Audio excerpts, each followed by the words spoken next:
Here we go. Salute to Knicks Nation on this Sunday evening. Another edition of Knicks Weekly, episode 73. On tonight's show, we got an action-packed show, man. We're going to talk about Giannis Watch. The Knicks reportedly keeping close tabs on the Greek Freak. James Dolan speaks out and then has to walk back some of his statements in typical James Dolan fashion. ESPN showing the Knicks a lot of love. Plus Austin Rivers, man. Austin Rivers talking a little spicy about his Knicks tenure, man. We got a lot to do. Plus training camp is right around the corner, man. So lock in.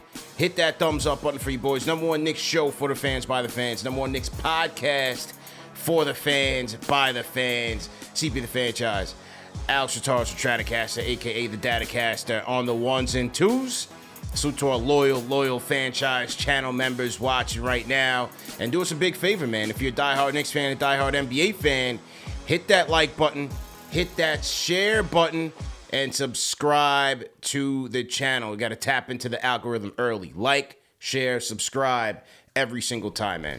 And do us a favor, share this video on Twitter if you can right now. Al, how you feeling, man? What's good, CP? Feeling good, man. Yeah. I'm good, man. Yeah. Trying to catch up as much sleep as possible. Yeah. You know that's impossible. A lot of life changes for you, man. How are you adjusting to dad life? What's that like? This is the question I knew you were going to ask me today. Yeah. I had to think about how to answer this one. But to put it point blank, I'm loving it. I'm loving dad life. Right. Love my son. Love the changes. Love the new addition to the family. I just look at him like, yo, how can you not, man? You already know what it is. You're a father. You see yourself and your child. You're like, let's go. Obviously, the difference is your son's 5. My kid's a newborn. So all he's doing is sleeping, pooping, and eating. Yeah. And it's like, all right, can we do anything different nowadays? But today he decided to give me a surprise. Today he decided to change it up, CP. All right. Today he decided to not only encompass how the Jets played today, but took it to another level. Because why? How? How do you ask? I'll tell you how. He decided to spit up all over me as we're watching the Jets game. I was like, okay, there we go. He had a little too much milk. All right. But then he's like, you know what? This team was so bad, CP. He had to drop a nuke in the diaper. There it you go. Exploded. Nice. Like, you got your first explosion. Oh, yeah. Good. All over the PJ. Good, so I was like, you know what? This is exactly what I watched on TV today, so it's only right. Serendipitous, as our guy Walt Clyde Frazier would say, with how the Jets played today. But other than that, loving dad life, man. That's good. Dad life. Have you been, though? Have you been? They say you haven't really officially become a dad until you get spit on, ished on, the whole 9 yards, man. You got to take one for the team. That's what they say, man. So you're heading in the right direction. It's fine for my son, but no thank you to the New York Jets today. No thank you. Yeah, it's looking pretty bleak for New York football, man. I mean, New York baseball has turned the lights off early, and New York football is headed that way, man. It's headed that way. I wasn't expecting the G-Men to beat the Niners on Thursday. Definitely wasn't expecting that. And even after watching them against Arizona last week, when, yes, Jones, big comeback and all that, I wasn't impressed. The team needs a lot of work. The O-line still stinks. Defense can't get after it, can't force any turnovers. If you can't win in the trenches, I've been saying this for years, you can't win in the trenches, you have no shot. You have no shot. You will be nothing more than an average team at best in the NFL.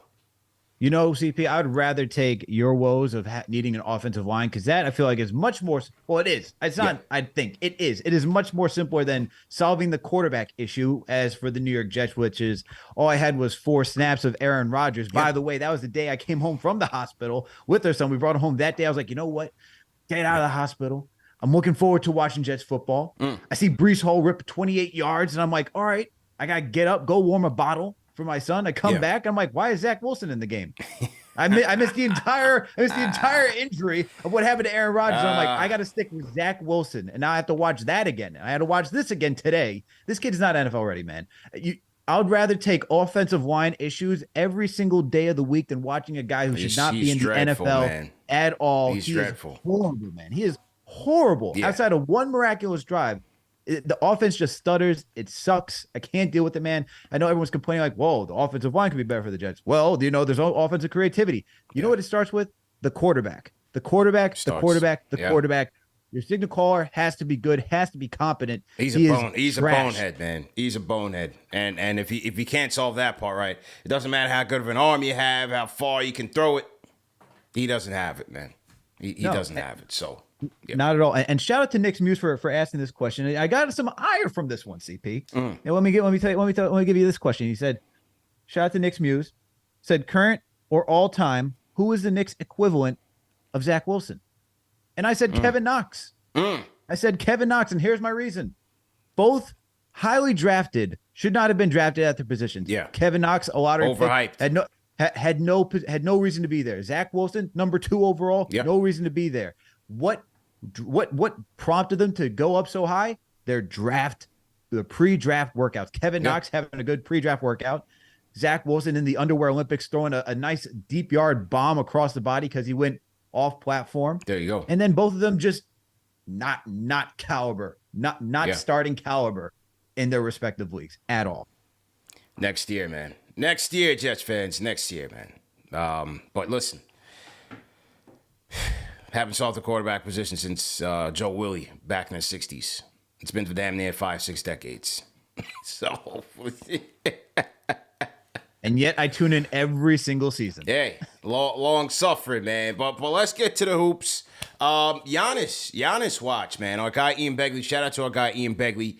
He came out with a report earlier this week that said that the Knicks are going to be keeping tabs on the Greek Freak, man. The Greek Freak has come out a couple times now and said, hey, listen, my future in Milwaukee is far from solidified.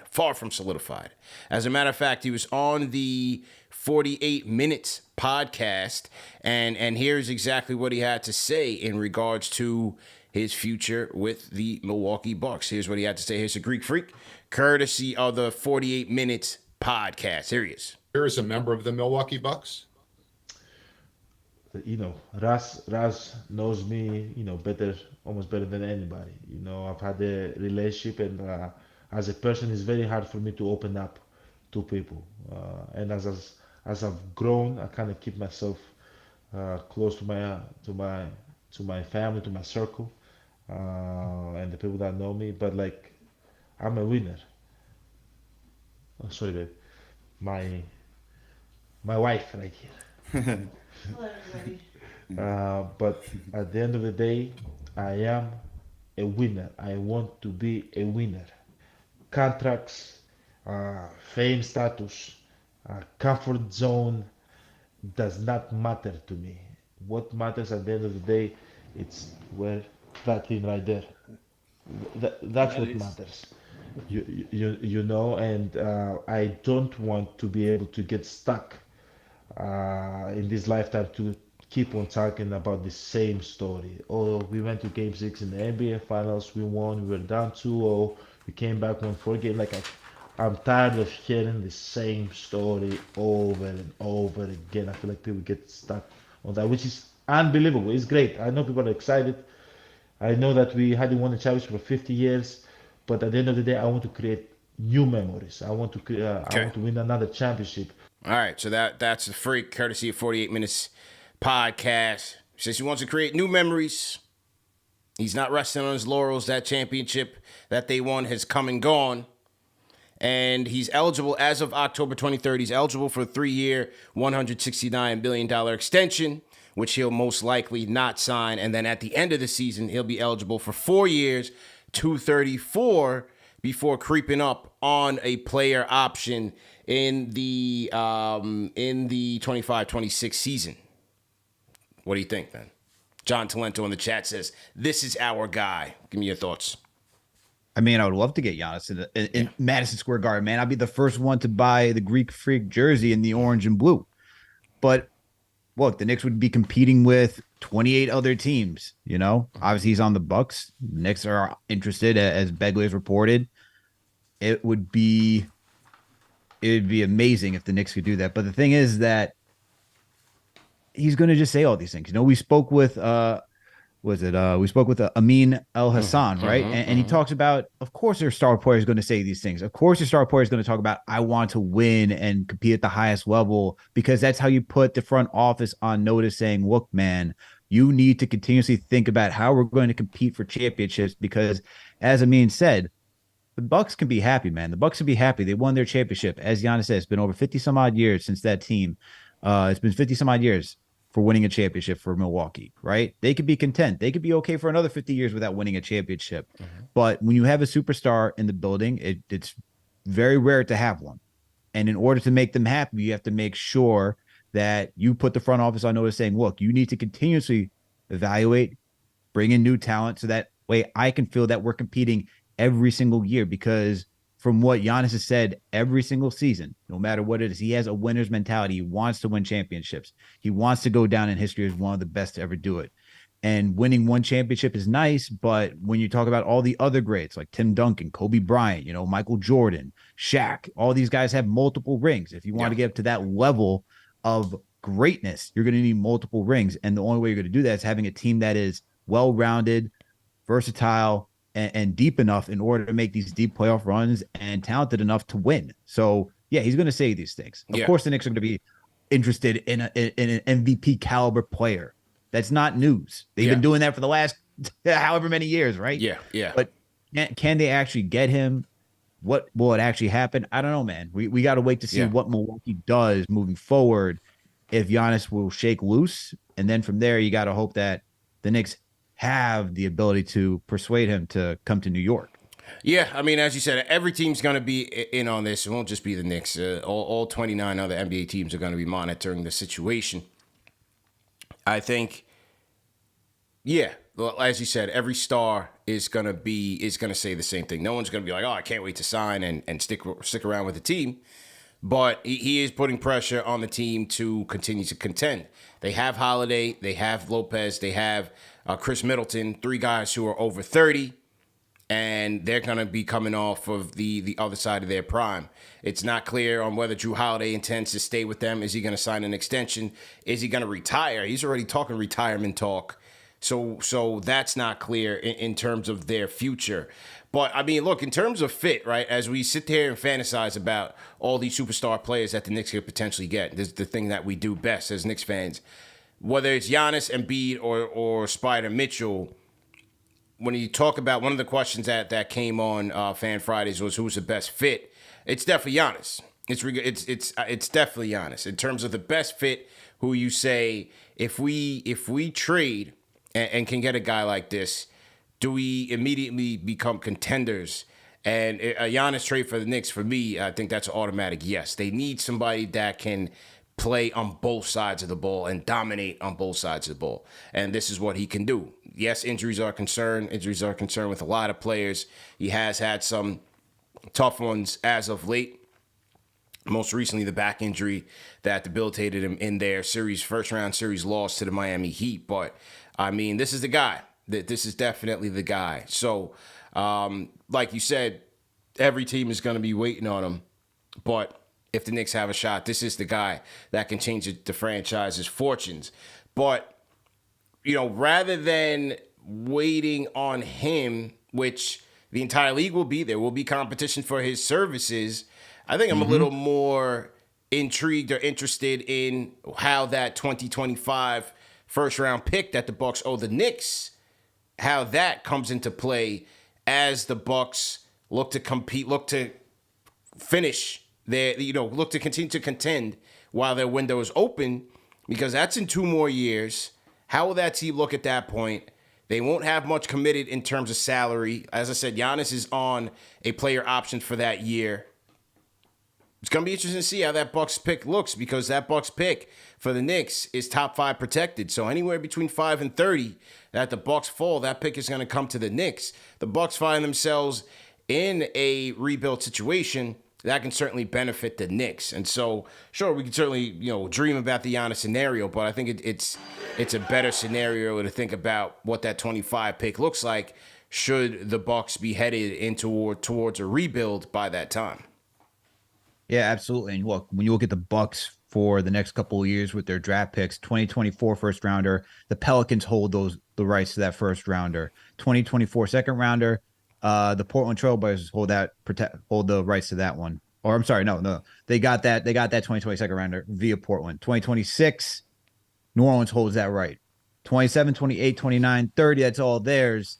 So 2025, they don't got a draft pick at all. They got nothing. Zero. Zilch. You talk about what is going to happen with this team for Giannis afterwards. You talk about Chris Middleton injuries, right? You talk about Drew Holiday, and you talk about his potentially saying he's going to retire, right? This team could look totally different, man. The older they get, players don't always last all 82 games, right? Look, we're seeing it right now. Guys are playing not even all 82, 65, much less now. So will the Bucks be healthy for Milwaukee to compete? And where's that pick land? Could be a lottery pick, could not. Who knows? But if you're even the Bucks and you're thinking about how do we make sure that we, as the Bucks, can build around Giannis to keep him here, is there something that you do to say to the Knicks, hey, can we get that pick back? That's do you make a trade? Yeah. Do you make a trade with the Knicks to say, hey, we can give you somebody else in return? Maybe they have somebody else that they drafted later that could help the Knicks at that time. This is the things that you start thinking at that time period where it's like, even if it's not Giannis, how do the Knicks benefit? Because the Bucks have to do everything in their power to keep Giannis happy and on that team. Yeah, you hit the nail on the head. I think the prospects of what that 25 pick could be is much more realistic to me than a Giannis acquisition. But we'll see, man. We've been dreaming for so long. Eventually, a dream has to come true, man. So we'll keep an eye on that and see how things go as the season progresses. So to everybody in the chat once again, man, hit that like button, hit the share button, subscribe to the channel. Knicks Weekly episode 73 in the works. CP the Fanchise Alex Trataros on the ones and twos. We just got a new Fanchise channel member in our midst. That is Frayne Bloss Music. Shout out to Frayne Bloss Music. Just joined the Fanchise channel membership. Salute to our other members in the building. We got Ignacio Lobregat in here. Salute to Ignacio. We got JJ from Brooklyn, man. JJ says, what am I sipping? Shout out to JJ, man. A little Croatian red wine now. A little Croatian red wine, man. Yeah. You said Croatian over there. Yeah, you can imagine where that came from. Shout out to the Knicks chick. Shout out to Lady KFTV. Yes. Shout out to wifey, indeed. Had a great weekend. A little birthday weekend, if you will, man. Oh, I forgot. Yeah. First of all, happy birthday. Appreciate it. I said happy birthday to you in the chat on Twitter and so forth. Yeah. But I didn't even ask you, how was your birthday? Oh, it was great. It was great, man. It was a week filled with celebrations with the fam. As you know, it's little man's birthday as well. It's really his day. I'm just a part of it. I'm just a willing participant. Make sure that he has the day that he needs. He gets all the toys and all the games and stuff. Got him a Nintendo Switch, Legos, and all that stuff. So because we share the day, went out to dinner with the fam. And then, the weekend wifey took care of me, man. Wined and dined in the city, little rooftop. You know what I mean? Yeah, nice. Had a great time. A little sipping paint. You know what I mean? Some nice quality time, man. That sounds awesome, man. Well, happy birthday to you and your son. That's awesome. You guys share the same birthday. Yeah, man. And I did see there was some competition on who painted better during that outing. Yeah, I didn't make a selection because I didn't know who. Well, if you're on the Instagram, the painting. Well, I won't tell you which one was mine, but all I'll say is the one on the right was a true winner, and even the instructor said so. So I'm gonna go with the instructor's word, and not the majority of the people that voted on the IG that my painting from the Sipping Paint was better. So if you guys want to check it out on the IG page. Anyway, training camp. We are just about a week away from training camp, man. Media day. Yes, sir. Media day is gonna start on October 2nd. And that will be from the Citadel. Knicks going back to Charleston, South Carolina, man, for the first time in 23 years. Haven't been there since 2000. They're going to be at the Citadel. Training camp will be there for the week. You have media day on Monday, October 2nd. Training camp starts Tuesday, October 3rd. And then you have Knicks Celtics kicking off the preseason on Monday, Columbus Day, October 9th. So there you go.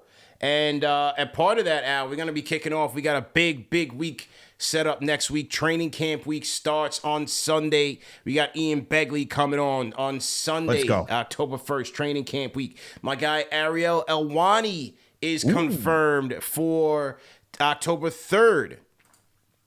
which is the Tuesday. And then my guy Fred Katz rounds out the guests on Thursday, October 5th, man. So everybody keep it locked. Make sure you keep your notifications on so that you guys are a part of those shows. And yeah, man, kicking off a big week. Training camp week starts. So looking forward to that. Very much looking forward to that because the next season is pretty much here, man. So I'm looking forward to it because baseball sucked. Football now sucks. So yeah, we're back. No pressure, Knicks. No pressure. None No whatsoever. pressure, Knicks. No pressure on going to win the championship and making us all proud and happy New Yorkers because it's been bad as of late. And speaking of pressure and performance, how about our guys from ESPN? Had a lot of optimism for these Knicks, man. Here was Zach Lowe and Brian Windhorst on what this next season could look like. Here it is. The Knicks. They won a playoff series. They demolished the Cleveland Cavaliers. They competed hard against Miami in the second round. If I'm a Knicks optimist, Philadelphia, they're a mess. Milwaukee, facing some pressure. Boston, got to reinvent themselves around Kristaps Porzingis, some injury-prone guys. Miami still doesn't have Damian Lillard. They got Miami. They got hashtag heat culture, Jimmy Butler, and Bama. They don't have Damian Lillard yet. Why not? Why can't we wake up in May and the New York Knicks are in the conference finals? Maybe not the finals. That might be a little much. But why not the conference finals? This is a good, deep team, well coached. They're going to grind defensively. The big obstacle for the playoffs, though, assuming they get back, is Julius Randle's got to play better. He's 34% from the field career for the playoffs. He's been twice. He shot poorly both times. That's the next level for him and them. But title, finals, that's a little much. I'm sorry. They got picks galore for those are the breaks. Transactions. But why not conference finals? Why not? Those are the breaks, Zach. Do they need to be pumped, Brian, or are the Knicks going to the conference finals? I don't know about the conference finals, but Zach's point is... I just want us to clip off that thing where Zach says he's not beloved. I want to keep that around. We could use that again. Let's keep an eye on that. I think the thing about the Knicks that you want to be optimistic about is they're upwardly mobile. Regardless of whether they are in the 3rd seed or 4th seed or 5th seed like they were last year, the draft picks that they have at their disposal and the contracts that they have on their roster, in my view, they don't have a bad contract on their roster. All of their contracts that they have signed under Leon Rose, maybe with the exception of Evan Fournier, but that's now at the end, so it becomes tradable. All of those contracts are movable. They can play with this team and be competitive in the East, or when a star player becomes available, they can pivot and go after it. In fact, I think one of the challenges for the Knicks off the court over the next 12 to 18 months is to control themselves and wait for the player that they want to go all in for. They showed great discipline in not going crazy on the bidding for Donovan Mitchell last year. They ended up beating Donovan Mitchell in the playoffs. So this is what I think about the Knicks. They have the ability to greatly improve this team. And I know this has been said for the last decade. And I can't, make up or cover up all the times when they could have gotten star players and haven't gotten the deal done. That is true. But it is possible for them to be a good team and trade themselves into a great team. All right. So that was Zach Lowe and Brian Windhorst, courtesy of ESPN's NBA Today. And Al, my reaction to what they had to say, Lowe saying that why not the Knicks to the Eastern Conference Finals, Windhorst saying that they're built in a solid way right now to compete and to get the piece that hopefully can change the franchise's hopes. My reaction is we've heard it before right here on KFTV, right? So, some people like to think ESPN's ice is colder and then they take more stock into what those guys say. But this is nothing that you haven't heard on this platform many a times, especially when it comes to the Knicks' potential this season because of those question marks that Zach Lowe pointed out. Yes, the Celtics have to get their respect, but a smart subtraction, a Kristaps addition, how do they look? How do they look when the onus is now fully on Tatum and Brown to lead that team? How do they look without their defensive anchor in a Marcus Smart, their locker room soul, heart and soul in a Marcus Smart? We'll see. Philadelphia on fire right now. No Harden. How does that impact things? I think they're going to take a big hit. Miami, they don't get Dame. I don't think they're as strong as they were last year. Anything can happen. You can't count them out. But I say that to say outside of Milwaukee Sure, yes, you still want to put the Celtics up there. We'll see what happens with Cleveland. I give the Knicks a shot. Now, there's question marks that have to be answered. Number one, can Brunson maintain or exceed where he finished last year? Can he be a true all-star for them? Because he's going to need to be. What happens when the Knicks, when the league sends that extra attention to him? The full tape is out on him. Is he going to maintain? How does Randle play? How does Randle play in particular in the playoffs? How does Quick play in the playoffs? Where will RJ be in the playoffs? There's a lot of variables, right? It's not just automatic just because they made it that far last year that they're guaranteed to get there. They still have to go out there and execute and play very well. And their big three, plus Quick off the bench, are going to be very important. And then lastly is going to be, how do they fill that backup 4 spot? Will Josh Hart be able to last there? Will they maintain their rebounding edge? Will they be able to help rim protect, especially off of the bench? Will that lack of size help them in certain areas, or will they hurt them to a greater degree? Those are some of my questions that I have as it relates to getting that team to get over the hump. If Brunson's there, Randle has to be there. And if they are, I don't see why not, given the question marks around the East. CP pointed out all the right categories for this team moving forward, whether it's Brunson taking on that next level, right, for the double teams, whether it's Randle showing up in the playoffs, quickly showing up in the playoffs. All that is true. All that is accurate. And you said it. Like we've talked about this ad nauseum for how months at this point, right? We go up and down the East. We even go further than that. We talk about the Hawks, the Pacers, everybody else, and where they all stack up and where the Knicks are. You know, the question I have moving forward with this team is that will we be too small going against opponents? All right. That's the big thing, because you got Dante DiVincenzo now, right? I know Obi didn't play that much, but still, you're adding another guard to the rotation. We're talking about minutes that are going to get a little bit more jumbled. Where your closing rotation is going to be? Are these guys going to have enough continuity on a nightly basis? Because as we saw this past season with Tom Thibodeau, right? Until we got Josh Hart, you know what that closing lineup was. It was Brunson, Grimes, RJ, or Quickly for RJ, with Randle, Mitch, Hartenstein. You already knew what it was. Once you brought Josh Hart in here, things changed. And we saw that even through the playoffs, right? Whether it's Hart being the starter, Grimes playing in Game 5 and having that stop against Jimmy Butler. That's the big question for me. It's what will this team look like in the closing minutes? Because that's going to be a lot of reading and having a pulse on this team, right? Will Tom Thibodeau have the pulse of this team to know who to close with on a nightly basis? Will it be Dante DiVincenzo's night? Is he struggling? Do you still go with Dante? Is Grimes struggling? Do you still go out there with him? Do you still rely on him? Josh Hart, maybe he's not shooting well. He doesn't have that same 50% on low volume that he did when he came to the Knicks. Are you going to trust him in a night? Maybe when you need more offense. Is there going to be more offense? That's even a better question. Offense was awesome last year, even though it was heavy isolation, but can it take another step forward? Can it be a little bit more creative? How do you get other guys involved? Because the Knicks are going to have an X on their back. That's just the fact this season. They made noise last year. Jalen Brunson's on the rise. They made it to the second round. New York, big market. I mean, look, you have Miles Turner going out there and parading for the Knicks at this point. Yeah. We're talking about Theo Pinson. But what is the rest of the league looking at? They know how big New York is. We know how it was 2 seasons ago. Everyone coming in here and saying bing bong after they defeated the Knicks. There's always an X on the Knicks' back. Yeah. So is the team going to be ready to deal with that type of pressure? And is Tom Thibodeau going to be ready to have the pulse of the team going into late game execution? Because it's going to change. It's not going to be the same closing 5. Shout out to the Rhyme Animal Chuck D. $50 super chat from the OG, man. Salute to Chuck. He says, salutes, we trust no pundit predictions on our New York Knickerbockers. Can't trust it. Salute to the Rhyme Animal Chuck D, man. Just can't trust it because he trusts the number one show for the fans, by the fans, Knicks Fan TV. So we appreciate Chuck. Call us up, man, 657-383-1509, or hit us up on the Knicks Fan TV Discord. Chris, we see you on the Knicks Fan TV Discord. Hang tight. We're going to get to your call after this quick take.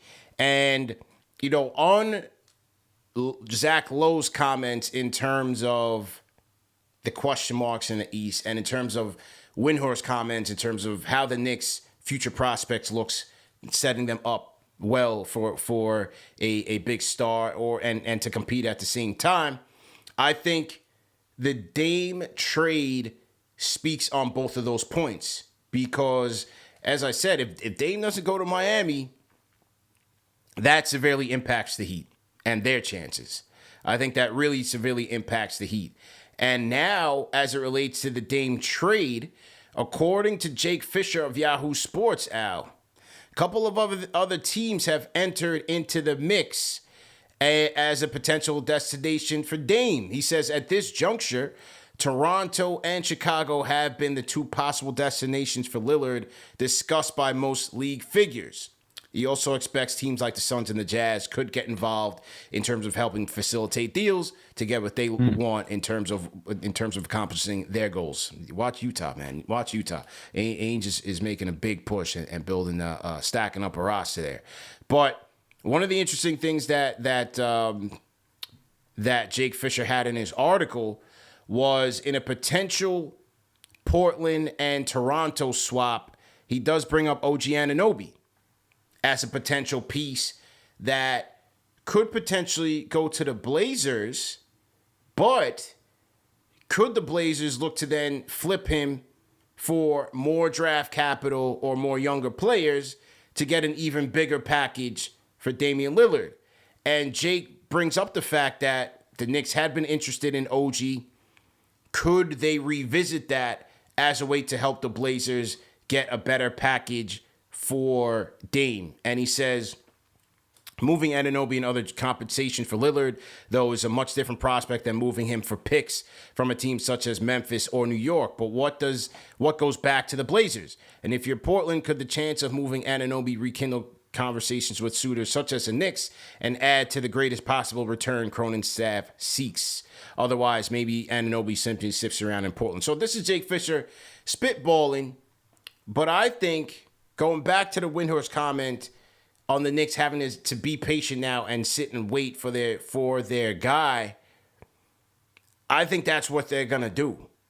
And for that reason, I don't see them pursuing Anunoby or Hield or one of these mid-level trades at the expense of trying to get the big fish of those three guys that could potentially be available, whether it's Mitchell, it's Giannis, it's Embiid. I think those are going to be the probably the two targets that they save up for rather than going OG, going, Hield or one of those mid-level guys.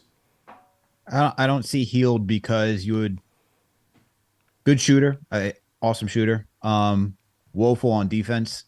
I just don't see how Tibbs would want somebody who's not great defensively. We saw already how that played out with Evan Fournier, Kemba Walker. We saw that season, and I just don't see that fit for the Knicks.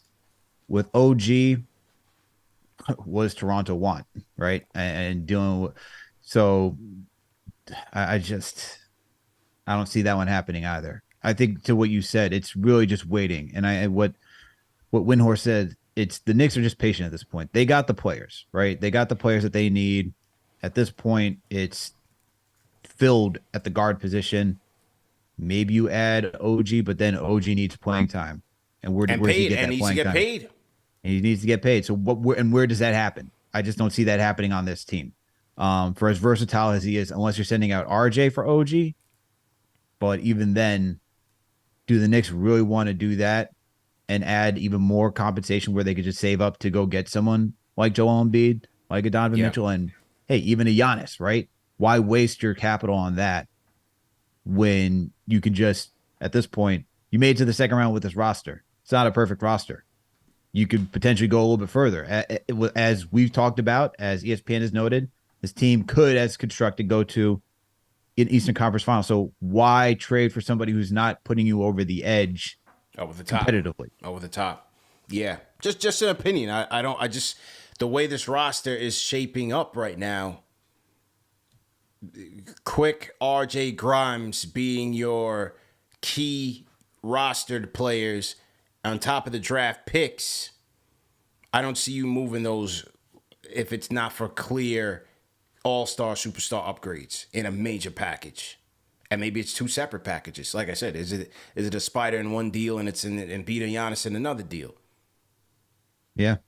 I see Jay from Florida in the chat saying they're wasting capital on Josh Hart. Shout out to Jay from Florida. A pick. Cam Reddish is not wasting. Ryan Arcidiacono, Svi is not wasting capital on a guy who was very much impactful. That was one draft pick. We're talking about multiple assets at this point. Multiple assets.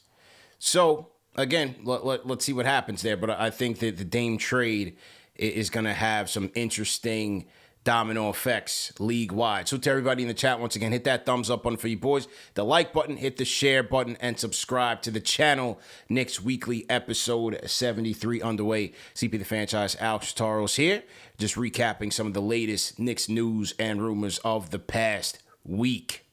Okay, here we go. Jeremy E., $10 super chat. Al says, Randle leaving CAA is big. Mark Berman never would have allowed it to get swept under the rug. Shout out to KFTV. So I guess he wanted a big investigative report on what this all means. Everybody's throwing their tinfoil hats on. Could a contract dispute be looming? Who knows? I mean, look, here's what we do know.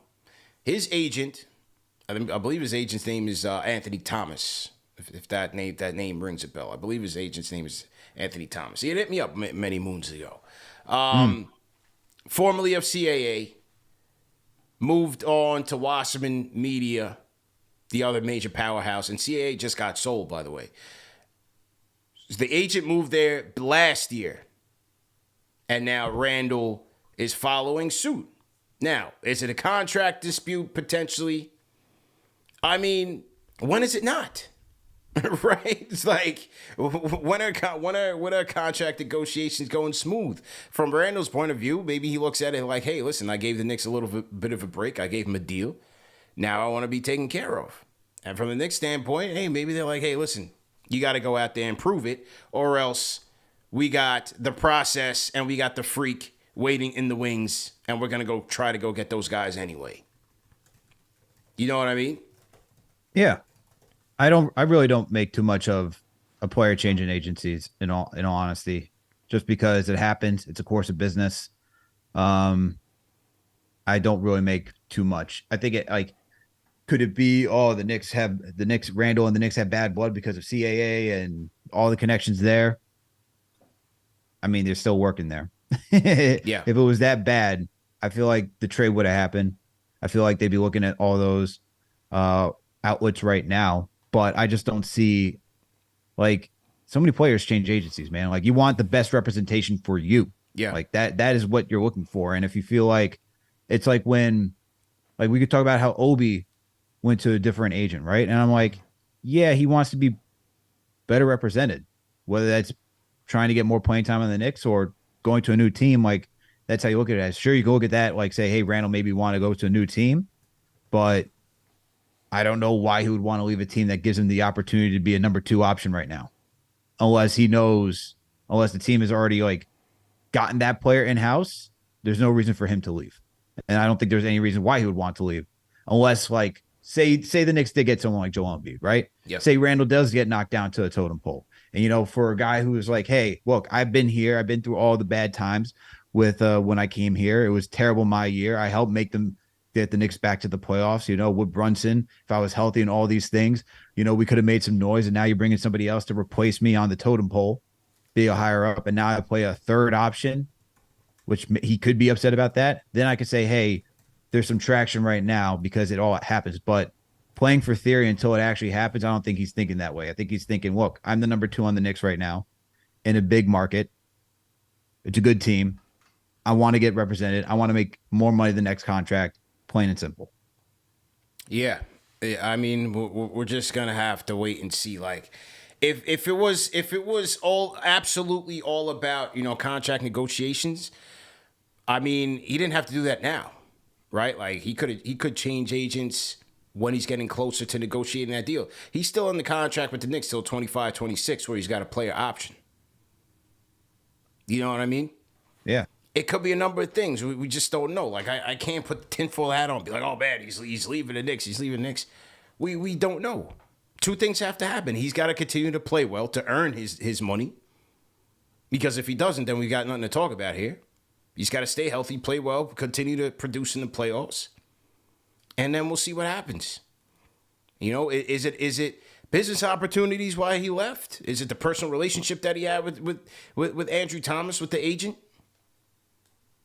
We'll have to see, man. Is it business goals? Maybe he wanted to go to Washington because they're more entrepreneurial, enterprising for the players. Who knows? I don't know. It's hard to say. I mean, look, you're talking about things that an agent does more than just help negotiate the next contract, right? It's all the other things outside, PR, personal goals.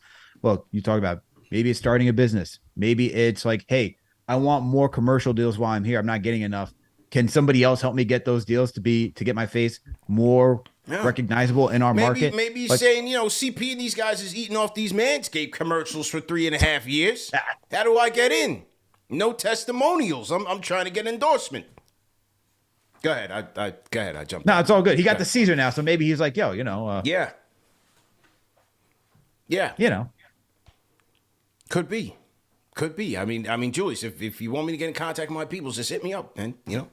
Oh, you guys are like that now. You're buddy. Well, now. I'm not blocked. He didn't block me like he blocked you. So he gives you some prayer emojis on the KFTV IG page. Now you guys are all buddy. The lines of communication are open. That's all I'll say. You know what I'm saying? Okay, you take that for what it will. The lines I'm of communication still waiting are for open. the dinner between the Randalls and Mr. and Mrs. KFTV. Maybe one day, man. Maybe one day. So we'll see how it happens, man. We'll see what happens there, but I'm not too concerned, man. So we talked to Greek Freak. You have our training camp updates. ESPN loving the Knicks. How about James Dolan, Al? James Dolan, man.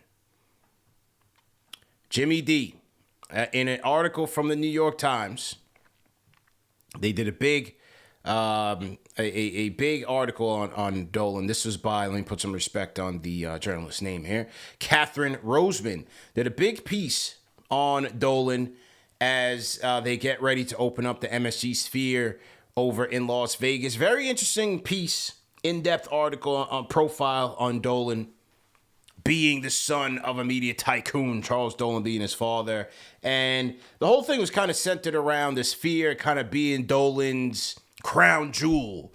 The one project where he steps out of his father's shadow and really claims something of his own. And it was very interesting in that it spoke about his, and Knicks fans will love this because this article really goes in on his meddling ways when it comes to micromanaging various aspects of the business, especially when it came to the Sphere, which is his baby right now.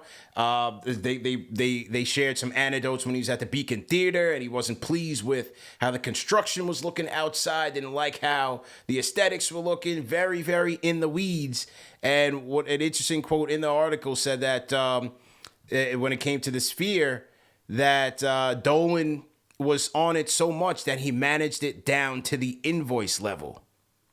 Which, again, wow, very, very interesting, especially when you think about the Knicks. Why are you worrying about the invoice level, bro, when you're that high up? Hey, man, that's life of a business owner, man.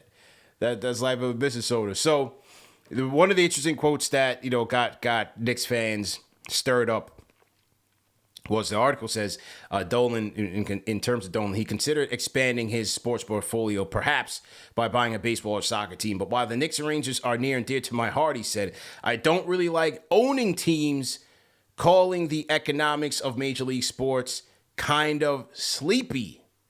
He ruled out the option of buying more teams. He would go on to say about the Knicks fan, listen up, people, he's talking to you. He would go on to say, basically, every fan thinks of themselves as owner and general manager. Being a professional sports owner in New York, he said, you're not beloved until you're dead. And that was Jimmy D on owning the team. Now, he would later in an interview with Barron's kind of retract the statement on not loving to owning teams because, MSG is partly a public company.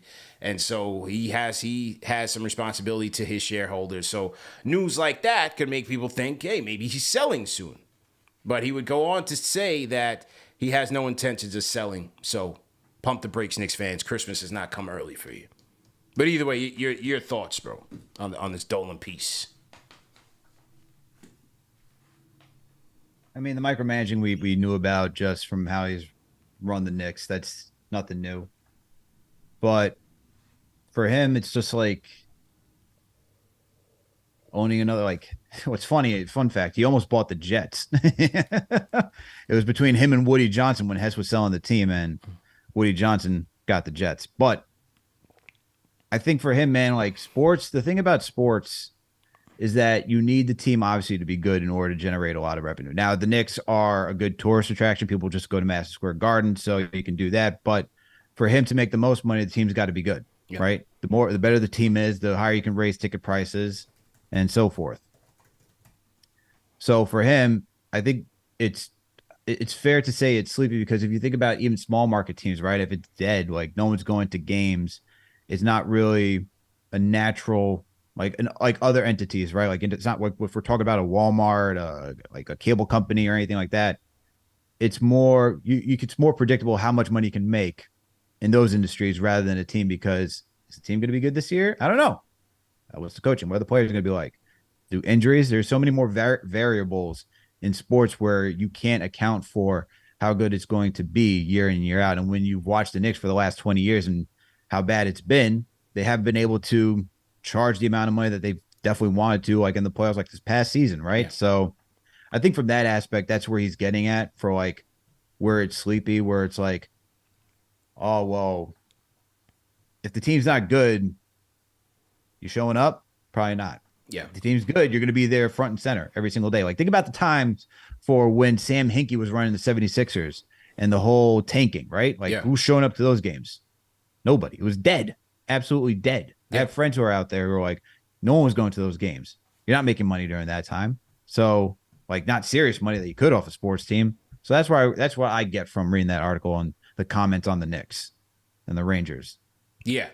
And again, he would go on in a further interview with Barons and say he has no intentions of selling the team. So pump your brakes on that idea. Now, he spoke on fan favorite Charles Oakley. And in going back on the situation, the journalist asked him, Katie Rosman asked Dolan, if there was anything he would change about that incident when Oakley was unceremoniously shown the door, Jazzy Jeff style, from the Garden 2017. Dolan says, yes, I wish I could change Charles Oakley. Now, the two are still in court. The lawsuit is still ongoing between Oakley and Dolan. So I thought it would be an interesting exercise to get the Knicks fans' take on the situation when it first went down. Well, how did you feel about it when it first went down, bro? I was upset about it. Yeah. Because he's a legend. Yeah. You know, like, you don't throw out a legend. I think it could have been done in a more classier fashion than you just throwing a legend out. I mean, the team was pitiful that year. You know what I mean? Mm-hmm.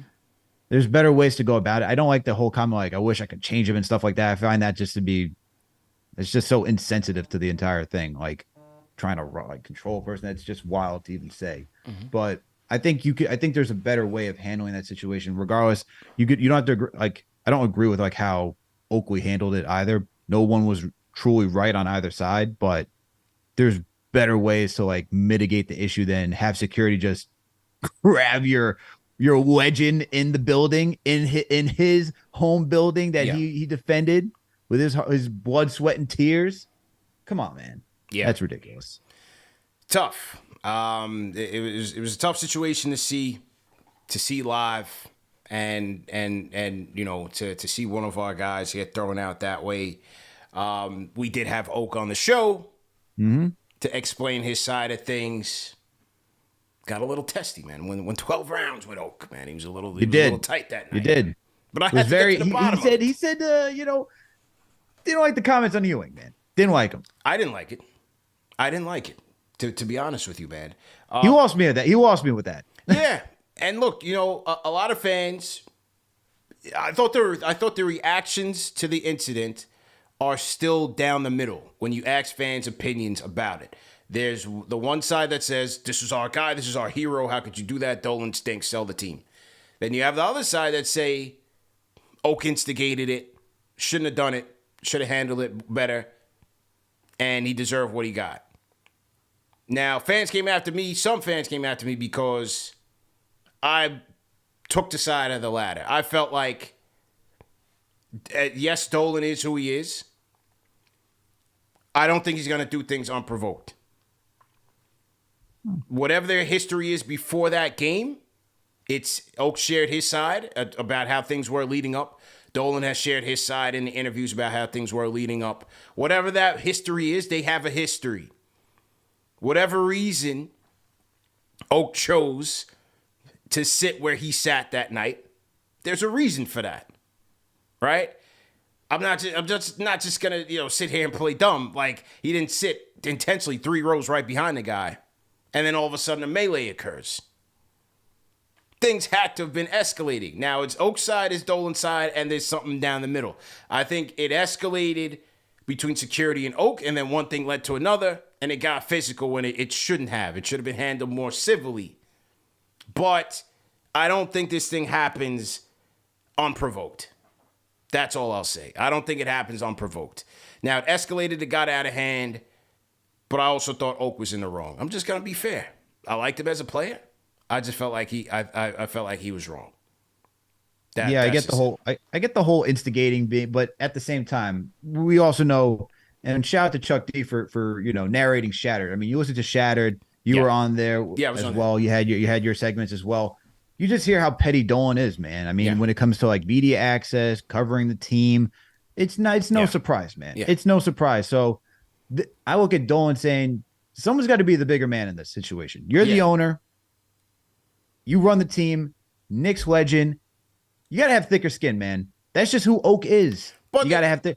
I get the whole instigate. I get it. I get what you're saying. I totally understand. You don't go into someone's building and start instigating them and start disrespecting them in their own house. I get it. James Dolan. That's how I see it. That's how I see it. I get all that, but at the same time, we're not talking just about someone being in James Dolan's house. We're also talking about a house that Oak helped build. Okay, those 90s Knicks are true and dear to a lot of our hearts because of what he brought defensively and that grit and that intensity. And I feel like for what James Dolan could have done, you could be the bigger man. You're like, you know what? This is just who he is. You figure it out. You say, hey, Oak, let's go talk about this. Let's relax, and just keep it moving. Because James Dolan, we know he's a guy who loves to retaliate. Yeah. Look, man, we cannot forget. You don't think there was something in James Dolan's. You don't think James Dolan had, what was it, for the Memphis Grizzlies and New York Knicks? Remember that fight that broke out with Jay Crowder, Alfred Payton, all those guys? Yeah. You don't think someone said, hey, man, turn off the hot water in the Grizzlies locker room? And I was with him 100% on that. Yo. Absolutely. Come on, man. That's absolutely. What I'm saying. Like, cut as the funny hot as water. that is. You want to go take a shower? Go back to the hotel. You're not using my facilities after trying to treat my players like that. I'm with Dolan on that. See, that's where I'm a little bit different. I'm with Dolan on that. Cut the water off. Get up out of here. This ain't the Plaza Hotel. This is Madison Square Garden. You're going to treat us with respect, or you're going to pack your bags up. I'm with Dolan on that. As much as I loved it and I found it comical. Yeah. It's petty for opponents, one thing.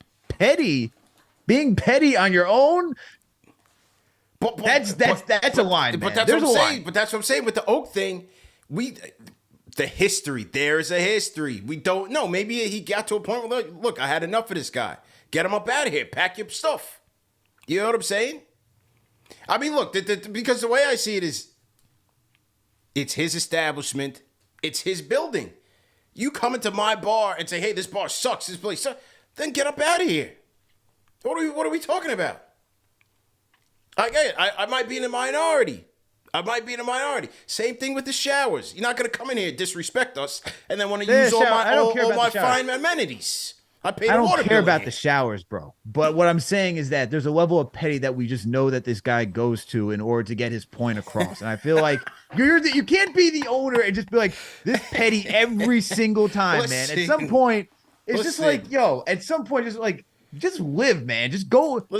Being micromanaging over your own employees. Bro, relax. All right, how about this? Go relax. Even with the facial recognition with the law firms, right? I thought he had a point. If me and you are in litigation over something, why would you want to come to my establishment still and patronize it? And you're trying to take me to the cleaners through the judicial system? No way. Well, hold on. For that situation, Wasn't it? Is it attorney that works at the firm? Was it the actual? I forget. Was it the actual attorney working on that case? I thought it was an attorney that just worked at the firm. Well, that was doing there's several with the recognition. Several. I think I'm pretty sure it was several.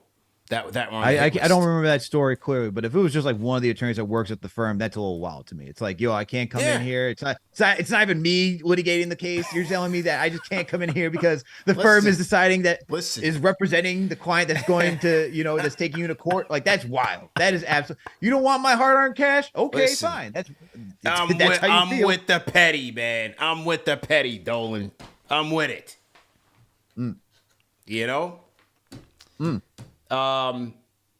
So it's just interesting, but going back to that article with the meddling factor, it's why I never agree with people who say he doesn't care about winning. They just want to make money, because you're not going to micromanage and meddle in your business if you don't care about winning. I don't see it that way. You know what I mean? You're not going to meddle in basketball operations if it's not about winning. Now, he hasn't made the best decisions there. We know that. That's a documented fact. He hasn't made the best decisions. But to say he's meddling in basketball operations and then to say, well, he doesn't care about winning, he just wants to sell tickets, those two things don't jive. Yeah. Look, you can't say that he doesn't care about winning. That's why he's always involved in everything that he does. Like, there's just point period. Like, I don't like his decision making. Like, that's the one thing I'll say. Like, even when it comes to spending money, he cares about the team. He'll spend the money. He wants to win. All those things are true. Is he the one to be making the decisions on these basketball operations? No. Like, you leave that to the professionals, but you can be involved. And that's the one thing you gotta give him credit for, is that over this time period, he's allowed his front offices to make decisions, right? Even when it's come down to Phil Jackson, when it's come down to Scott Perry and Steve Mills, now Leon Rose and company. Like, he is now letting those guys cook, which is the right thing to do. Like let people who've been around basketball, who do that as their business 24/7, take care of it, and you just check in to make sure it's going in the direction that you want to do. Like, he should be active to see that they're getting the results, right? Like, if the team starts like stinking it up, like, that's where you go back in and you say, hey, you ain't doing your job. You're not cutting it. Get out of here. But you got to hire those right people. I think that's been the bigger question, is him hiring the right people to make those decisions. People. And that's it. And right now he's got someone who's good, who's making the right decisions. I mean, look, as much of a disaster as Phil was, much of a disaster as Larry Brown was, it was not about winning. You're not going to try to shell out all that money. D'Antoni, like, he tried to get the biggest names, even though it didn't work. He tried to get the biggest names and the best in the business at that time to change things around. Look how much money he paid these people. I'm just saying, I might come off as a Dolan apologist. I just see things a little bit differently. Hasn't worked. I'm not justifying that it worked. I'm just saying that I don't buy the narrative that it's just about money and not winning. I don't see that, because winning will improve your stock even higher. Right? So he get to sell tickets at a much higher rate if they're winning. There you go. And shout out to the Rhyme Animal, Chuck D, because he hit this one on the head. In the article where Dolan says that, where he says, being a professional sports owner, you're not beloved until you're dead. That's not true. You're beloved when you win. Until you win. And so shout out to Chuck D, $5 Super Chat says, correction, you're not beloved until you win a championship in New York. And that's it. Steinbrenner wasn't the most beloved among Yankee fans. No, but he cared. But this is where, like, when you want to talk about Yankees and being micromanaging and heavily involved, the cycling door of him hiring and firing people because he wasn't getting the results, right? Think about how many managers he went through just because they weren't producing at the level that he expected. Yeah. He was one of the most hands-on managers possible. And to fault, even though it was crazy, you got winning, right? Yeah. Look, during Derek Jeter's time, we're talking about 5 championships. Like, as much as crazy as it was, and he spent the money too. That's the other thing. Obviously different. There's no cap in baseball, but he spent his money. He was always there, active, making sure that things were run his way to make sure that they were always competing. Crazy times, but you just knew. Yeah, true indeed, man. True indeed. So he's here to stay. The sphere is going to be opening up soon, and we'll see if he gets how successful it's going to be. We'll see what happens there. So to everybody in the chat, man, hit that thumbs up button for you boys. Hit that like button, hit that share button, and hit the subscribe button. Knicks Weekly on the ones and twos. CP and Alex in the building. You guys want to call us up? Call us up. Phone lines are up 657-383-1509. Or you could hit us up on the KFTV Discord. Training camp starting up on October the 3rd. That is Tuesday, October 3rd. You got Media Day on Monday, October 2nd. From what I'm hearing, it will be a traditional media day. It won't be content day where they're asking them, to say their name backwards and do it for TikTok. They'll actually be answering questions from the media. So we'll see what happens there. 10-1, Ian Begley on the show. 10-3, Ariel Helwani coming to Knicks Fan TV. 10-5, that's Thursday, 10-5, Fred Katz coming through to the show. So training camp week is kicking off. So make sure that you guys get ready. So to our Fanchise channel members as well. And very much looking forward to starting up this new Knicks season, man. Very much looking forward to that. And speaking of training camp, speaking of Knicks season and MSG, Al, could the band be getting back together, man? According to the New York Daily News, NBA TV sources say MSG Networks is considering a few different voices to fill in for our beloved Walt Clyde Frazier, including Jeff Van Gundy and Mark Jackson. As we know, Al, Clyde he's winding down. He's on the way to retirement. He's about to go full-time in St. Croix and get up out of here soon. Soon, not next year, this year, but soon. He's going to retire. But a part of that, he's winding down his road schedule. So he's not going to Indiana on the second night of a back-to-back. They're sending Wally and Han and those guys out there. He's not doing that anymore. So could it be Van Gundy? Could it be Mark Jackson? Your thoughts? Why not both? Why not both? Why not both? Yeah. Why you bring both, man? They got great chemistry. Yep. Yeah, give me Breen, Jackson, and Van Gundy as a trio covering Knicks games when Clyde isn't there. And that would be bring amazing. my guy Gus Johnson back for the B team. Ever since they let him walk and they brought in Spiro, they've been going downhill on the B team. I like Kenny Albert, though. I do like Kenny Albert. He's a classic. We need Gus back. This team is exciting. They're ready. We need Gus calling the games. I need Gus calling it when Brunson's cooking and when it's quickly starting to bake for 30 points off the bench. I need Gus rising fire, pure. I need all of that. Gus. Yeah, well, give me Van Gundy. Give me Mark Jackson. Yeah. Bring him to MSG, man. Bring him home. Did dirty by ESPN. Don't make it right. Make it right. Absolutely. You know how many people will be loving the calls? Yeah. It'd be amazing. You get the banter that we're used to on ESPN from with all three of them calling the game. Yeah. And you get some knowledge. The only thing I'll say, if you bring in Jeff Van Gundy, he won't be able to be as real as he was with ESPN. That's the one thing. That's the one thing, though. You know that to be true. That would be true. That is. So, gonna be interesting to see. I would love to see these guys back together, and no better place than for the New York Knicks. Now, my guy Joe Crack, shout out to Fat Joe, left us a comment on the Knicks Fan TV Instagram, instagram.com/KnicksFanTV. He says, I want in too. So Joe Crack wants in on the action, man. Joe Crack wants to be part of the team. That'd be interesting, man. Bring in some guest hosts. I got a couple of ideas. Maybe the people at MSG will give me a call, man. What if you use, like how ESPN2 has the Mannings call? Why don't you do that for MSG? You use MSG2, have some, have two guys that, do Knicks Fan TV. One goes by CP, the other goes by the Stratocaster. Why don't you have them call? Or even better yet, let's go with JD Breen. There we go. That's the best answer. That's the best answer. You get JD Breen. Play-by-play live, hosted by JD Sports Talk on the new MSG streaming app. Just a couple suggestions to drop in the suggestion box if they're listening. You know what I'm saying?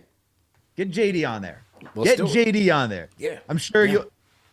I'm just saying. Yeah. Knicks, if you're listening, do it. Get JD. I hear you. I do like Han as the Clyde alternate. I like Han. I like when Han does the games on the analyst. Wally, I like Han. I like Wally too. He's the Long Island guy's my guy, but I rock with Han on the analysis part. I just feel like he brings both the analysis experience in tandem with calling a game. You know what I mean? Mm-hmm. Whereas Wally, yes, he has the game knowledge and the game experience, but the broadcasting experience is still a little, it's a little rough. Well, as Breen said, man, you need the reps. Need the reps. Just need the reps. So, well, we'll see what happens there. Stay tuned for that. Chuck says, bring Marv back for one game like the Dodgers did with Vin Scully. Ooh. Do they bring Marv back? There's a lot of bad blood there, man. I wonder if this, if they let that go. I don't know. Like you said. I wonder if they let that go. Dolan, don't forget. But who knows? Even after this dust up with Sprewell, who knew Sprewell would come back? Now you can't miss him. He's at every game. Every game. Community relations. He was there when we were there. He was there when we were there shooting a commercial. 6 a.m. Shout out to Nico on the team. So you just never know. You just never know. All right? So that's that on the MSG front. Now, Austin Rivers, Al. Speaking of media, Austin Rivers has been getting into the media game. He signed on with the Ringer. He's kind of been like the NBA anti-hero when it comes to the latest going on around the league. He's been like the vigilante. His ball is life. His talk about mixtapes has me. It's factual. Yeah, he's right. He's right. Yeah. He's right. He's absolutely right. I'm not taking that away from him. I like that. It's just funny that he comes out. He's the guy that's at the forefront talking about it. That's right. And so here he is on the Bill Simmons podcast speaking on his Knick tenure. He didn't like how things ended, man. He said they insulted him a little bit. Here's Austin Rivers. Let's hear what he got to say. Here he is, if anybody cares. Here we go. The Knicks one messed with me for a little bit because I was having some really good success there early on, and it just felt like the whole time I was there, they were kind of waiting for me to either not play well or something to happen so they could bring in Derek. That's just how I felt. You know what I mean? And I understand that was Tibbs' guy. Tibbs has always been a Derrick Rose guy, and I totally understand that. He won an MVP under him, etc. Yeah. But, I was brought there, and from my understanding, he wanted Derek from the beginning, and Leon Rose kind of went my direction. And when I came there, it just didn't feel like I was ever really, I don't know. It just felt like it was the cards were stacked against me on that one. And as soon as an opportunity came where we lost a couple, or if I didn't play a couple good games, or like naturally so, it was just an immediate conversation. Like, hey, we're bringing in Derek. I was just like, you know what I mean? And then before you know it, I'm in Denver, which was great. But yeah, he's right. He's right. That's how the business goes. It's cold, man. It's cold. You are the guy until we get the next guy. This is how the business works, man. And Austin, this isn't, even though this clip is from Bill Simmons' podcast from this past week, Rivers did speak on the Rose trade when it happened, when he was on the team, and said the same thing. Said, I had heard that they had been after Derek since the season started, and so I'm not surprised. It's part of the business. Austin Rivers being Austin Rivers, his dad being Doc Rivers. These guys are NBA movers. They move around. They change teams. They understand that this business can be cold. And for Austin Rivers, look, he had a couple of good games. If they could have played the Utah Jazz on every game of the season, he would have been an all-star for the Knicks. But the fact remains is that he is who he is, an inconsistent, streaky scorer that doesn't really have much else to his game. But he did come through against the Jazz. That home game against the Jazz, he went 9 for 14, 23 points. And then they went to Utah a couple weeks later, and he went crazy. He had 25 points, I believe, in the first half with 10 of 14, and basically never played for the second half of the game. Shout out to Tibbs. Well, way to keep the hot hand hot. It never went back to him. But, after that 25-point game against the Jazz, he had 13 against the Cavs. and then 4 against the Clippers, 1 against the Bulls, 5 against the Bulls, scored 0 points in 8 minutes against Portland, 6 points in 17 minutes against Miami, didn't play, 1 point in 2 minutes against the Wizards, no points in 2 minutes against the Houston Rockets in a blowout, and then the road straight happens, and he never sees the light of day. Cold world. Well, man. I guess that resume right there answers why he didn't get much playing time and why they went after Derrick Rose. I mean, look, with Austin Rivers, he just didn't. We needed a point guard. That's the thing. Yeah. He's not a true point guard. He's not a facilitator. He's a combo guard that really can just get his own from depending on the game, right? As you just read through, not the most consistent guy. He averaged 7.3 points with the Knicks during that time. You just knew what you were getting on a night-to-night basis with him, which was inconsistency. So why the Knicks went after Derrick Rose, and we saw what happened. Derrick Rose, next to Julius Randle, being one of the key components to why they went to the playoffs, right? Derrick Rose trying to do the best he could to keep the team afloat during the playoffs.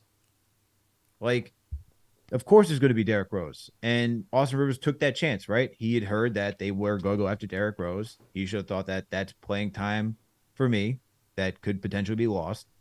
So he made that decision. So he was okay. He wasn't great by any stretch, but we needed more of a point guard. I mean, Him running with Quickley. Remember the whole Quivers was definitely a thing. Quivers, remember that? Oh, sadly. That was great in concept, 2 guards that could score. But with that unit, we needed somebody who could just run the offense. Boy, we'll hang on to anything. Quivers. Boy, oh boy, you give Knicks fans 2 good games, man. You are a darling with this team, man. You're coming to the cookout. That's all it takes. That's 2 good games. That's a fact. But look, we needed a point guard, man. He wasn't a point guard. Yeah. Plain and simple. No, he wasn't that. And then look, after he left the Knicks, he goes to Denver, he goes to Minnesota, and now unfortunately he's on the unemployment line. And so at 31 years old, it just again speaks to his game. He's not as in demand as he once was. So, but he understands it, and it's a tough business. It's a next man up type of thing, and that's just it, man. It's a cold world. So wish him well. Seems like he's trying to get his media career off the ground as a backup plan. And from what we've heard so far, he's pulling no punches. So that should work out well for him. Zero. This man, he is not afraid to speak his mind, which is awesome. Yeah. I think it's good that he's not afraid to speak his mind. But yeah, sorry, man. You're okay with the Knicks. Yeah. We'll always have Quivers, pal. We'll always have Quivers. Boy, oh boy, man. We need to up our standards up, man. Thank you for Brunson. Anyway, man, great show, bro. Great show to all the mods. You're telling me Quivers was going to take us to the championship? Boy, great show. They were going to take us to the promised land, CP. Shout out to our Fanchise channel members, Junior Karoma, salute. Rhyme Animal Chuck D, shout out Jay from East New York. Lawrence Smith in here, salute, man. Ignacio, of course. Rick Pennington, salute. JJ, yeah, man, salute all our Fanchise channel members. Salute to Ty, shout out my guy Ty, man. Shout out to Ty. Yeah. Anyway, guys, remember that the show is available in audio podcast format, man. No reason to miss it. Check it out on all the major podcast platforms. As I said, next week we have an action-packed slate for you. Ian Begley, Ariel Helwani, and Fred Katz all joining the show to get you guys ready for Knicks training camp. And then the following week is the Knicks preseason, man. We here. But we need you guys on the other side. So what we need you to do, as I said, hit the like button, hit that thumbs up button right under the video. Subscribe to the channel if you haven't already. Consider joining the Fanchise channel memberships, man. Support what we do, man. Your support, your donations is what keeps us running night in and night out, man. It was what keeps this platform viable for not just now, but for the future, man. So consider donating, consider joining the Fanchise channel memberships as well. and sharing these videos. Share this video on Twitter, email, social media. Our viewers, our subscribers grow exponentially when everybody does their part. So that's what we're asking you guys to do, man. Like, share, subscribe, all those good things, man. But salute to the replay gang. Remember again that these shows are available in audio podcast format, and we'll catch up with you guys later this week. I'll get back to the diapers and the swaddles and stuff like that, man. You know, get little man his bottle, and we'll catch up, man. Absolutely. And don't forget, CP. Yeah. Quivers! Quivers. We'll always have quivers, man. All right, man. I'll at you, man.